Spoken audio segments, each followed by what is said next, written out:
शराब, जहां जुआ होगा वहां कलयुग रहेगा। जहां जुआ होगा कलयुग वहां बैठेगा, बुद्धि भ्रष्ट करेगा, नाश करेगा। पानम, शराब जहां होगी कलयुग वहां स्त्रिया, पर नारी, पर पुरुष और मांस, जो मांसाहार करेगा कलयुग उन पर हावी होगा, उनकी बुद्धि भ्रष्ट करेगा। और जो बेईमानी से कमाया हुआ धन रखेंगे कलयुग उन्हें भी प्रभावित करेगा। लेकिन जो भगवान की सेवा में है, गौ माता की सेवा में है, भगवान के भक्तों की सेवा में है, संतों की सेवा में है, एकांत में बैठ के भगवत चिंतन कर रहे हैं, कलयुग उनका कुछ भी नहीं बिगाड़ेगा। क्या करेगा?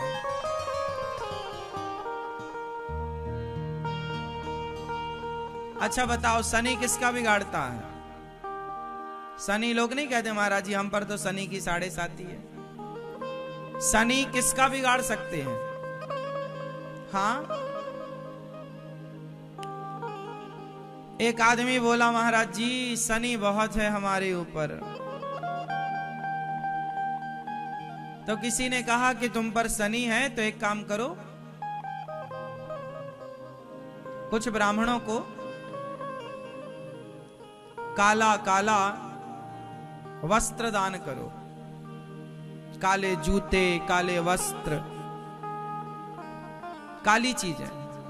उसने कहा महाराज हम इतने बड़े आदमी थोड़ी हैं कि हम वस्त्र दान कर सकें, काली वस्तु। अच्छा तुम गरीब हो?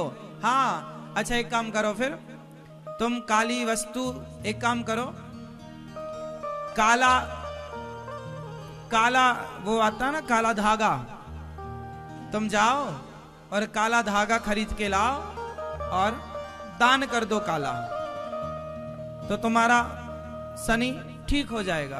अरे महाराज हमारे पास इतना पैसा कहां कि हम धागा ला सकें। अब उसने कहा कि हमारे पास तो धागा लाने को 5 रुपए भी नहीं है। तो पंडित जी ने कहा शनि फिर तुम्हारा क्या बिगाड़ेगा जब कुछ है ही नहीं बिगड़ने के लिए। भाई शनि उन्हीं का तो बिगाड़ेगा जिसके पास कुछ हो बिगड़ने के लिए। अब तुम्हारा तो धागा खरीदने की ताकत नहीं है, तो शनि चिंता ना करो, शनि तुम्हारा कुछ नहीं बिगाड़ सकता। तो शनि ग्रह नक्षत्र उन्हीं का बिगाड़ते हैं कुछ, कलयुग उन्हीं का बिगाड़ता है कुछ, जो हो और जो भगवान की शरण में है।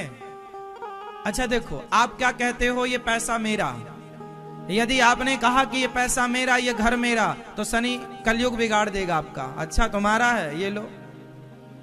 लेकिन आप ये भाव रखते हो कि प्रभु जो कुछ है वो हमारा नहीं है, जो कुछ है प्रभु सब आपका है, हम भी आपके। तो जब सब कुछ भगवान का है तो कलयुग भगवान का थोड़ी कुछ बिगाड़ सकता है।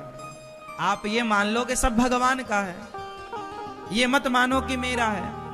परिवार को ये मत मानो कि मेरा है, ये मानो कि ये परिवार, ये व्यापार, सब कुछ प्रभु आपका है। अब बिगड़े तो आपका, बने तो आपका, तो कलयुग फिर तुम्हारा क्या बिगाड़ेगा। कुल मिलाकर ये समझो, जो भगवान के आश्रित हैं कलयुग उनका क्या बिगाड़ेगा। और कलयुग छोड़ो, कोई भी उनका क्या बिगाड़ेगा। इसलिए राजा परीक्षित ने सिर पर जो मुकुट पहन रखी थी, कलयुग मुकुट पर आकर बैठा, वो जरासंध की मुकुट थी। और कलयुग ने राजा परीक्षित की बुद्धि भ्रष्ट कर दी और राजा परीक्षित को समीक जी के गले में इन्होंने मरा हुआ सांप डाल दिया। तब श्रृंगी जी ने श्राप दे दिया, इति लंघित मर्यादम तक्षकः सप्तमे हनि। आज से तक्षक तुम्हें डसेगा और तुम्हारी मृत्यु हो जाए। आज से 7वें दिन तक्षक तुम्हें डसेगा और तुम्हारी मृत्यु हो जाएगी। अब राजा परीक्षित को देखो, 7 दिन में मरने का श्राप लगा। 7 दिन में मरना है परीक्षित जी को। राजा परीक्षित को जब पता चला कि मरना है, तब इनकी आंखें खुली और परिवार से मन हटाया और पुत्र को राजा बना करके तुरंत घर से निकल गए।